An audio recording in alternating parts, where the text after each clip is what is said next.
Commander Zextel walked through the cold metal corridors of Kepler Station. His forearms moved with practiced grace as he carried the thick file containing information about his next prisoner. The reptilian alien had fought in wars across 12 different star systems. He had defeated enemies that breathed poison gas and others that could survive in the vacuum of space.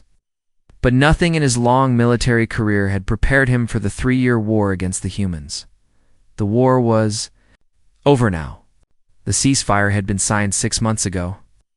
But Zextal still had nightmares about human soldiers who refused to die when they should have. He remembered battles where humans fought with broken weapons and empty stomachs, yet somehow kept fighting. He remembered watching human civilians turn farming tools into bombs and medical supplies into weapons. The door to the interrogation room slid open with a soft hiss. Inside sat a human male wearing the torn uniform of the Earth Defense Forces. According to the file, this was Captain Jake Morrison, age 34, and stayed captured during the final battle at Titan Base. Morrison had brown hair that was slightly too long for military standards and green eyes that seemed to find everything amusing. Zextal sat down across from the human and placed the file on the metal table between them. The room was small and windowless, lit by harsh white lights that made shadows dance on the walls. Morrison leaned back in his chair and smiled as if he was meeting an old friend rather than his captor. "Captain Morrison," Zextal began, his voice carrying the slight hiss that all Kethmori possessed. "I am Commander Zextal of the Galactic Coalition 3rd Fleet. I have some questions for you." Morrison nodded and stretched his arms above his head. "Sure thing, Commander, though I should warn you, I'm not much good at the whole name, rank, and serial number routine. Gets boring after the first few hours." This response confused Zextal. In his experience, prisoners of war behaved in predictable ways. Either remained silent and defiant, or they broke down and provided information to save themselves. They did not joke with their captors or act as if capture was merely an inconvenience. "You do not seem concerned about your situation," Zextal observed. Morrison shrugged. "Well, the war's over, right? You folks signed that ceasefire agreement? I figure you're not going to torture me or anything. Besides, what's the worst you can do? Send me to prison? I've been in worse places." Zextal opened the file and studied the documents inside. Morrison had been a farmer before the war began. He grew corn and soybeans on a small planet called New Iowa. When the coalition forces arrived, Morrison had joined the local defense militia. Within 2 years, he had risen through the ranks to become a company commander. "Your military record is unusual," Zextal said. "You had no formal training, yet you led successful operations against experienced coalition troops. How do you explain this?" Morrison laughed, a sound that seemed too loud in the small room. "Experienced? Commander, with all due respect, your troops were about as experienced as a pack of house cats trying to hunt wolves. You guys might know how to fight other aliens, but you sure didn't know how to fight humans." The comment stung because it contained an uncomfortable amount of truth. Zextal had studied human military history before the invasion began. He knew about their wars, their weapons, their tactics. On paper, humans appeared to be a relatively standard species with normal military capabilities. Ow. Their technology was decent but not exceptional. Their soldiers were well-trained but not superhuman. Yet somehow, these supposedly normal humans had turned the war into a nightmare that lasted 3 years instead of the 3 months that coalition planners had predicted. Every battle had been harder than expected. Every victory had come at a higher cost than calculated. "Tell me about the defense of Colony Beta 7, Zextal said, referring to one of his most painful memories. Morrison's smile faded slightly. Beta 7. Yeah, I remember that one. I wasn't there personally, but I knew some of the people who were good folks. Farmers mostly, like I used to be. Teachers, shop owners, mechanics. Regular people just trying to live their lives. Our intelligence reports indicated a population of 50,000 civilians protected by 800 Marines." Zextal continued. "My force numbered 15,000 seasoned combat troops with full air support and orbital bombardment capabilities. The siege should have lasted no more than 72 hours. But it didn't," Morrison said quietly. "No, It lasted for months and 17 days. We lost over 4,000 soldiers taking that colony. Why did your people not surrender when defeat was inevitable? Morrison was silent for a long moment, staring at his hands. When he looked up, his green eyes had lost their humor. Commander, can I ask you something? Do you have a family? The question surprised Zexthal. I have a mate and 3 offspring. Yes. Where do they live? On Kethmer Prime, our homeworld. Morrison nodded. If some alien fleet showed up tomorrow and told you that your family now belonged to them, that your kids would be raised according to alien laws and alien customs, that your mate would work in alien factories making alien products, what would you do? Zexthal felt his scales shift color slightly, a sign of emotional distress among his people. That scenario is hypothetical. The Coalition would never allow such a thing to happen. But if it did happen, Morrison pressed. If you were outnumbered and outgunned, if you had no chance of winning, would you just give up and let them take your family? The alien commander realized he was beginning to understand something important.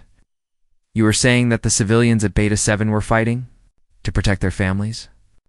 I'm saying they were fighting to protect their way of life, Morrison corrected. That's what you folks never got about us humans. You studied our military tactics and our weapons technology, but you never bothered to understand what motivates us. You thought this was just another territorial expansion like all your other wars. Morrison leaned forward, his voice becoming more intense. But for us, this wasn't about territory. This was about whether human children would grow up free or as slaves in an alien empire. This was about whether we got to decide our own future, or have it decided for us by creatures who saw us as primitives who needed to be civilized. Zexthal found himself thinking about battles he had fought on other worlds. Zenthran had surrendered when their main fleet was destroyed. Had negotiated a peaceful annexation when faced with overwhelming force. Both species had accepted Coalition rule because it offered them certain benefits: advanced technology, galactic trade, protection from other threats, but humans had never even considered these benefits. From the very beginning, they had rejected any form of alien rule, regardless of what advantages it might bring. They seemed to prefer death to subjugation, a concept that was almost incomprehensible to most galactic species. The people at Beta 7, Morrison continued, they weren't soldiers fighting for abstract military objectives. They were parents protecting their children's schools. They were shopkeepers defending their businesses. They were farmers fighting for the right to grow their crops the way their grandfathers had taught them. Morrison smiled again, but it was a sad smile now. You want to know why human wars were hell, Commander? It's because you weren't just fighting soldiers. You were fighting an entire species that would rather die than give up their freedom. And that's something your military manuals never prepared you for. Zexthal stared at the human across the table, trying to process what Morrison had just told him. The alien commander's 4 hands moved restlessly as he thought about the implications. He had always believed that all intelligent species followed the same basic rules of warfare. When faced with superior force, reasonable beings would surrender to avoid unnecessary death. Tell me more about Beta 7, Zexthal said finally. I need to understand what happened there. Morrison nodded and settled back in his chair. Well, you probably know the basic facts already. Your forces surrounded the colony and demanded surrender. The Marines in charge, a guy named Captain Pete Johnson, told you where you could stick that demand. The human's casual tone made Zexthal uncomfortable. Morrison spoke about war as if he was discussing the weather. Captain Johnson was killed in the first week of fighting, the alien commander said. Yeah, I heard about that. Sniper got him while he was checking on the perimeter defenses. But here's the thing, Commander. When Johnson died, you probably thought that would break the resistance. Take out the military leader, and the civilians would give up, right? Zexthal nodded. That had indeed been the strategy. Remove the trained soldiers, and the untrained civilians would lose hope. Instead, the exact opposite happened, Morrison continued. A school teacher named Mary Baker took over the defense coordination. A woman who had never held a weapon in her life suddenly became one of the most effective military commanders your people ever faced. The alien commander remembered Mary Baker. Coalition intelligence had eventually identified her as the person coordinating the human defenses. She had been a mystery to them. No military training, no combat experience, yet somehow she had turned a collection of frightened civilians into an effective fighting force. "How is such a thing possible?" Zexel asked. Morrison smiled, but there was no humor in it this time, because Mary Baker wasn't fighting to win a war. She was fighting to protect her students. You see, she taught 3rd grade at the local elementary school, kids aged 8 and 9. When your forces surrounded the colony, those kids became trapped, inside with everyone else. The human leaned forward, his green eyes intense. Mary Baker spent 12 years teaching those children how to read and write and do math. She knew every one of their names. She knew which ones were afraid of storms and which ones loved to draw pictures of spaceships. She knew who had trouble with homework and who always finished first. Zexel felt a strange sensation in his chest. Among his own people, children were raised by the community rather than individual teachers. The concept of such personal attachment was foreign to him. So when you demanded that she surrender those kids to an alien empire that would ship them off to re-education camps, "What do you think she said?" Morrison asked. "She refused," Zexel said quietly. "She told your negotiator, and I quote, that he could go to hell and take his surrender offer with him. Then she organized the entire colony into the most effective guerrilla fighting force you people had ever encountered." Morrison stood up and began pacing around the small room. The guards outside had given him permission to move freely since the interrogation was supposed to be voluntary. Mary Baker turned the school into a medical station, an ammunition factory. The cafeteria became a command center. The playground became a training ground where she taught shopkeepers and farmers how to set explosives and plan ambushes. The alien commander pulled up tactical reports on his tablet. He remembered how confused his intelligence officers had been by the human resistance patterns. They seemed random and chaotic, yet somehow they were incredibly effective. "Your people kept trying to find the military logic in what we were doing," Morrison said, still pacing. "But there wasn't any military logic. There was only the logic of ordinary people protecting the things they loved." Zexel scrolled through battle reports from the siege. "Our forces encountered resistance from individuals with no combat training. A baker who built improvised explosive devices, a librarian who became a sniper, a medical doctor who led night raids against our supply lines." "Exactly," Morrison said. "The baker, a guy named Carl Murphy. He wasn't fighting for strategic objectives. He was fighting because your soldiers had taken over his bakery and turned it into a barracks. He wanted his kitchen back so he could make birthday cakes for the kids in the colony." The human sat back down and looked directly at Zexel. "The librarian was a woman named Helen Torres. She became a sniper because your troops were using her library as a watchtower. She had spent 20 years building that collection of books. To her, your soldiers weren't just military enemies. They were people who were destroying the stories and knowledge she had worked her whole life to preserve." Zexel thought about his own reaction when enemy forces had damaged cultural sites. On other worlds? He had felt mild regret, but nothing that would drive him to desperate action. "This level of attachment to physical locations and objects is difficult for my people to understand. That's because you've been living in a galactic empire for thousands of years," Morrison explained. "You've got backup copies of everything stored on 100 different worlds. If one library burns down, you can just download new books from the galactic database.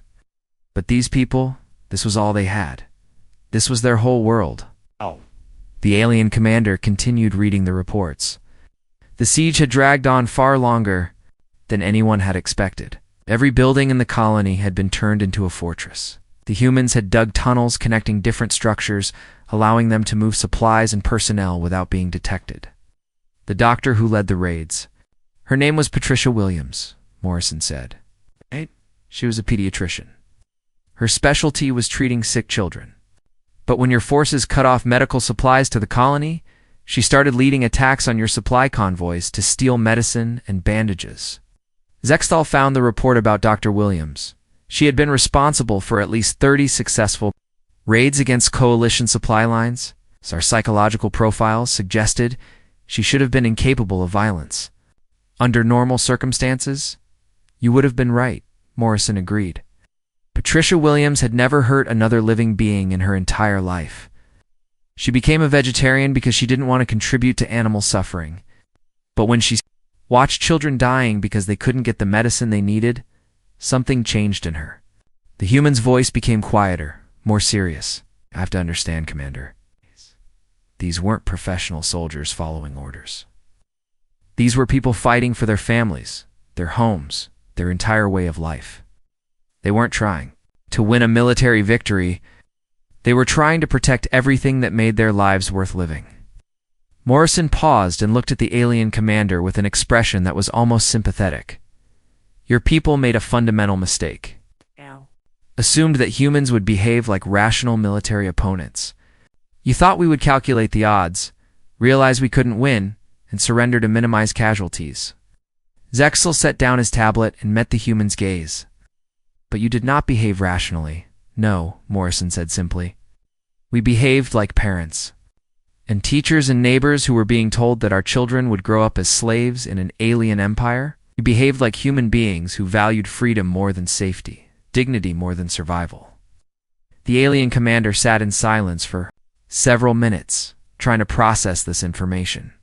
His entire military career had been based on the assumption that all intelligent species would choose survival over abstract concepts like freedom or dignity. The idea that an entire civilization would choose death rather than accept a form of subjugation was almost impossible for him to comprehend. The siege lasted for months, Zextol said finally. It ended when your orbital bombardment finally broke through their underground shelters, Morrison replied. But even then, the last group of defenders didn't surrender. They fought until the very end, until there was no one left to fight. Morrison's expression became sad. Mary Baker died protecting the school's bomb shelter, where the youngest children were hiding. Patricia Williams died trying to get medical supplies to wounded civilians. Carl Murphy died defending his bakery with a rifle he barely knew how to use. The human looked directly at Zexthal again. They all died, Commander. Every single person who chose to fight rather than surrender. But they died free. And that meant something to them that your people will probably never understand. The interrogation room fell silent as Morrison finished talking about the defenders of Beta 7. Zexthal sat motionless, his reptilian features showing the strain of trying to understand concepts that challenged everything he believed about. Warfare. The alien commander's four hands rested flat on the metal table as he processed what he had heard. After several minutes, Zexthal spoke again. There was another battle that confused our strategists even more than Beta 7. The attack. On Luna Base, Morrison's expression grew more serious. Yeah, I figured you'd want to talk about that one eventually. Luna Base had been the Coalition's most important military installation in the Sol system. Built on Earth's moon, it served as the staging area for the planned invasion of humanity's homeworld. The base was protected by energy shields that could withstand direct hits from battleship weapons. Automated defense systems covered every approach route. Over 20,000 Coalition troops were stationed there, supported by the most advanced military technology in the galaxy. Our intelligence reports indicated that Luna Base was impossible to attack successfully, Zexthal said. Any assault force would be detected long before reaching the base. Even if attackers somehow breached the outer defenses, they would face overwhelming numbers of defenders in prepared positions. Morrison nodded slowly. Your intelligence was right. Conventional attack would have been suicide. So we didn't use a conventional attack. The alien commander activated his tablet and pulled up classified files about the Luna Base incident. A single human ship approached our base. The UES Defiance, a modified cargo vessel with minimal weapons and no significant defensive systems. Our sensors detected the ship when it was still 3 hours away from the base. 3 hours, Morrison repeated. It's plenty of time for your people to prepare for battle. Zexel continued reading from the report. The ship ignored all communication, attempts, and all warning shots. It flew directly toward the base on a collision course with the main reactor complex. Our defensive systems fired continuously, but the ship maintained its trajectory until it struck the reactor and exploded. The explosion had been visible from Earth's surface. The entire Luna Base had been destroyed in a matter of seconds. 20,000 Coalition soldiers had died instantly. The planned invasion of Earth had been delayed by over a year while new facilities were built. The ship was commanded by Lieutenant Commander Lisa Hart, Morrison said quietly. She volunteered for the mission along with her entire crew. Ow. People, total. Zexthal looked up from his tablet. Our analysis suggested that the crew suffered some form of mental breakdown. No rational being would choose certain death when other options existed. Morrison's green eyes flashed with anger. Lisa Hart was one of the most rational people I ever knew. She had degrees in physics and engineering from Earth's best universities. She was married to a man named Robert who taught high school mathematics. They had 2 daughters, ages 6 and 8. The human stood up and began pacing again, his movements sharp and agitated. Lisa Hart wasn't crazy, Commander. She was a brilliant tactical officer who made a calculated decision based on mathematical probabilities. Zexthal found this statement confusing. How could suicide be a rational tactical decision? Morrison stopped pacing and turned to face the alien commander, because she calculated that sacrificing 12 lives would save millions of others. Your Luna base was the key to invading Earth. Without it, you couldn't land enough troops to occupy the planet. Lisa Hart and her crew traded their lives for the lives of everyone on Earth. The alien commander tried to understand this logic. In Kethmori military doctrine, the preservation of one's own forces was always a primary objective. Soldiers who died in battle were honored, but commanders who deliberately wasted lives were considered incompetent. But there must have been other options, Zexthal insisted. Alternative strategies that did not require such sacrifice. Sat back down and leaned forward across the table. Commander, let me explain something about human psychology that your people never understood. When you threaten everything we care about, when you try to take away our freedom and our future, something changes inside us. We stop thinking like individuals trying to survive and start thinking like parts of something bigger. The humans. Voice became intense, almost hypnotic. Lisa Hart didn't see herself as one person with one life to lose. She saw herself as part of humanity, part of a species that refused to be enslaved. Her death wasn't a loss to her. It was an investment in human freedom. Zexthal thought about his own species' approach to warfare. Kethmori soldiers fought bravely, but they always expected to return home after the battle. The concept of deliberately choosing death was almost impossible for them to comprehend. The night before the mission, Lisa Hart made a video message for her family. Morrison continued, I've seen it. She wasn't crying or scared. She was calm and determined. She told her daughters that she was doing something important, something that would help keep them safe. Morrison paused and stared at his hands. She told them that sometimes people have to make hard choices to protect the people they love. She said that freedom wasn't free, that every generation has to pay a price to keep it. The alien commander felt a strange sensation in his chest, something like fear, but different. Your species appears to have a fundamental disregard for individual survival, no, Morrison said firmly. We have a fundamental regard for collective survival. Lisa Hart didn't disregard her own life. She valued it so much that she was willing to spend it on something important. Zexthal accessed more files on his tablet. The Luna base attack had not been an isolated incident. Throughout the war, humans had repeatedly chosen tactics that seemed to defy logical self-interest. There were other similar incidents, the alien, Commander said. The defense of Titan Station, where wounded soldiers refused medical evacuation. The Battle of Proxima Base, where 200 humans held off 5,000 of our troops for 6 days, with no hope of rescue. Morrison nodded. Same principle in every case. People fighting for something bigger than themselves. The human's expression became thoughtful. You know what the really scary part was, from your perspective? It wasn't just our soldiers who thought this way. It was our civilians too. Zexthal had indeed noticed this pattern. Coalition intelligence had been baffled by the behavior of human non-combatants during the war. Instead of fleeing from battle zones, many civilians had actively supported military operations. On New Boston, when your forces surrounded the capital city, the civilian population organized supply runs to our trapped soldiers, Morrison said. Old people, teenagers, anyone who could drive a vehicle. They knew they might be killed, but they did it anyway. The alien commander remembered New Boston. The siege had been prolonged by constant harassment from civilian supply runs. Coalition forces had been reluctant to fire on obviously non-military targets, and the humans had exploited this hesitation ruthlessly. A grandmother named Betty Williams made 17 supply runs before she was finally captured, Morrison continued. When your interrogators asked her why she had risked her life, she said it was because the soldiers were fighting to protect her grandchildren. Morrison stood up again and walked to the small window in the interrogation room. Outside, the stars of the galaxy stretched into infinity, representing the vast coalition empire that had tried and failed to conquer humanity. That's what you never understood, Commander, Morrison said without turning around.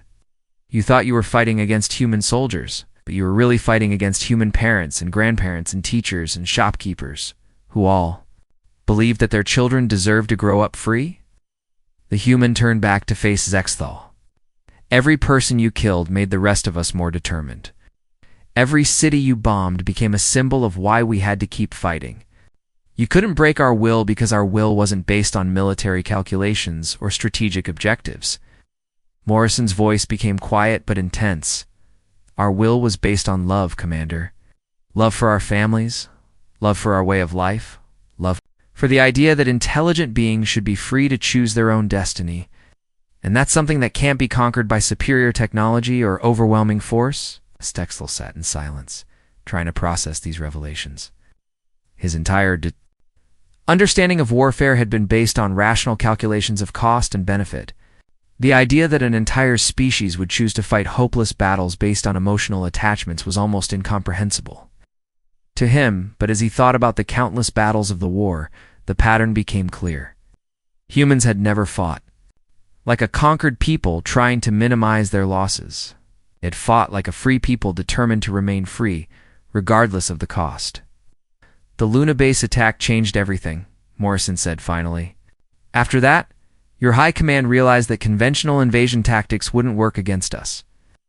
That's when they started making the mistakes that ultimately led to the ceasefire. Zexthal looked up sharply. What mistakes? Morrison turned away from the window and looked directly at Zexthal. The human's expression had changed completely. Gone was the casual humor and easy smile. Ow. His green eyes were cold and hard like chips of frozen metal. The mistake your high command made was attacking the sanctuary, Morrison said in a voice barely above a whisper.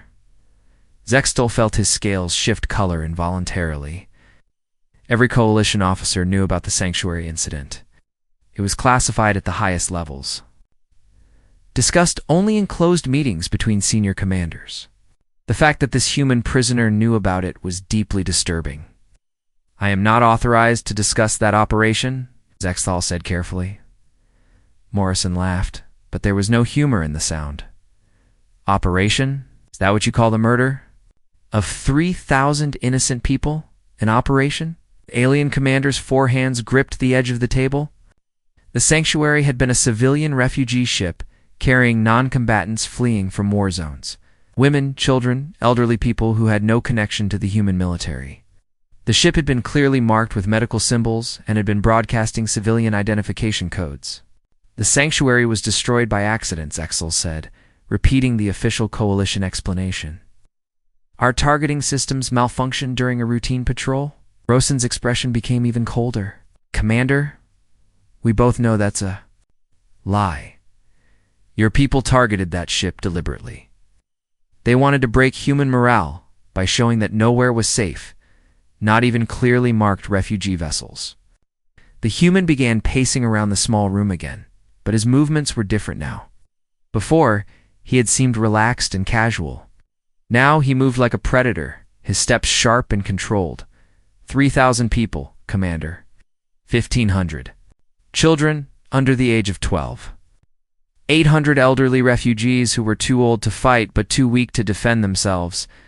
Pregnant women, disabled veterans, teachers who were evacuating school children from combat zones. Zexthal had read the classified reports. The sanctuary had been destroyed by a direct order of Coalition High Command. The strategy had been to demonstrate that human civilians would never be safe until their government surrendered. It was a calculated attempt to break human resistance by targeting non-combatants. The attack was intended to encourage surrender and prevent further bloodshed, Zexthal said.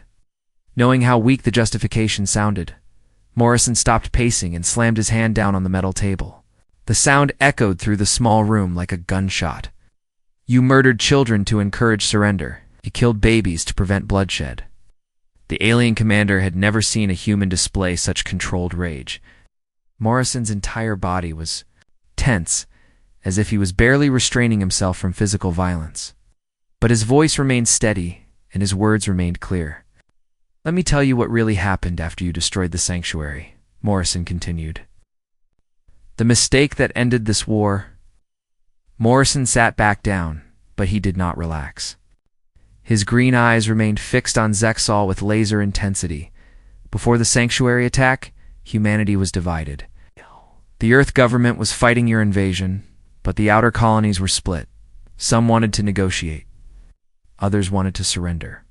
The criminal syndicates were staying neutral, waiting to see who would win. The human leaned forward across the table.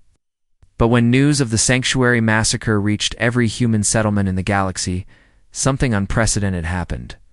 For the first time in our species' history, every single human faction united behind a single goal. Zexthal felt a chill run down his spine. Coalition intelligence had noted unusual human coordination in the months following the sanctuary incident.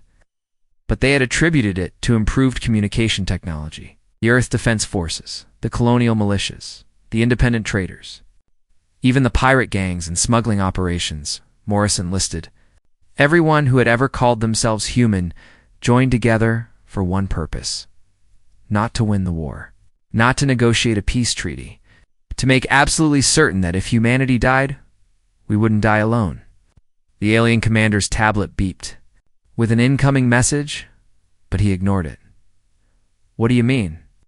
Morrison smiled again, but it was the most frightening expression Zexal had ever seen on any sentient being's face. "Operation Prometheus, Commander. Surely you've heard of it?" Name Sent waves of terror through Zexthal's nervous system. Operation Prometheus was a classified human project that had been discovered by Coalition intelligence only weeks before. The ceasefire. The technical details were so horrifying that most Coalition officers refused to believe the reports were accurate. "Our scientists had been working on stellar engineering projects for decades," Morrison explained. "Research into using stars as energy sources, theoretical work on stellar manipulation. Harmless academic stuff, mostly." The human's voice became conversational again, as if he was discussing the weather rather than weapons of mass destruction. But after the Sanctuary massacre, every human scientist in the galaxy started working on a single project: how to turn our own sun into a weapon. Zextal had read the intelligence reports. Human scientists had developed a theoretical method for destabilizing Sol and turning it into a massive explosion that would destroy everything within 50 light years. The energy release would be comparable to a supernova, but artificially created and directed. The preliminary tests were successful, Morrison continued. "We built prototype devices and tested them on uninhabited star systems. The results exceeded our expectations. We could turn Sol into a bomb capable of wiping out half the inhabited worlds in this sector of the galaxy." The alien commanders' worst fears were being confirmed. That such a weapon would destroy Earth as well. Your entire species would die. Morrison's smile became even more terrifying. Exactly, that was the whole point. Zexthal stared at the human in absolute horror. "You were prepared to commit species-wide suicide?" "We were prepared to commit species-wide suicide and take half the galaxy with us," Morrison corrected. "See, Commander, you folks made one final mistake about human psychology.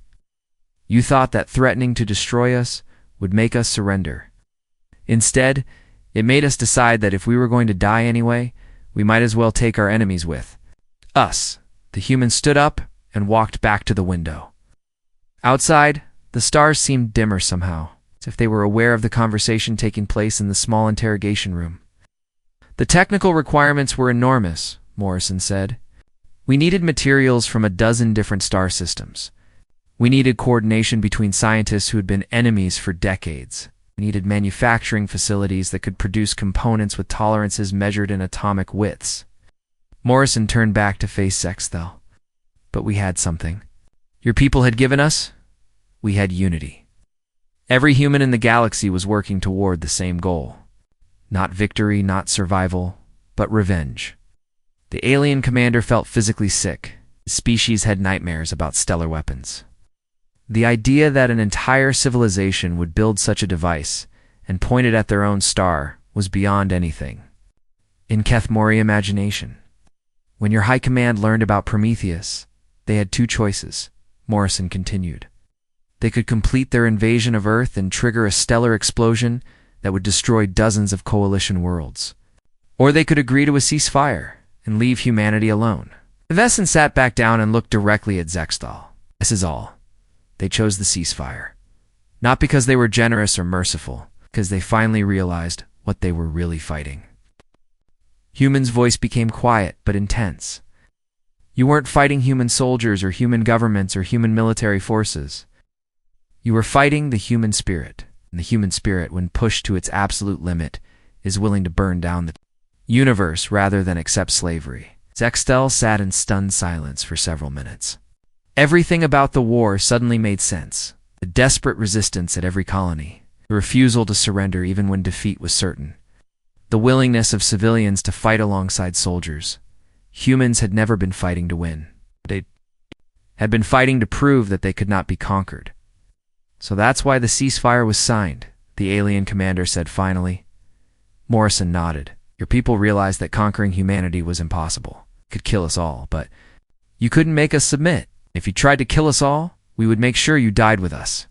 The human leaned back in his chair, and for the first time since the interrogation began, he seemed genuinely relaxed. The war ended because your high command finally understood what we had been trying to tell them from the beginning. Some things are worth dying for, and freedom is worth killing for. Zextal looked down at his tablet, then back at Morrison. What happens now? Morrison shrugged. Now humanity gets full membership in the Galactic Coalition, not as a conquered territory, but as an equal partner. Our ships will patrol alongside yours. Our scientists will work with yours. Our children will grow up free. The humans smiled. One final time, and the smile was genuinely warm.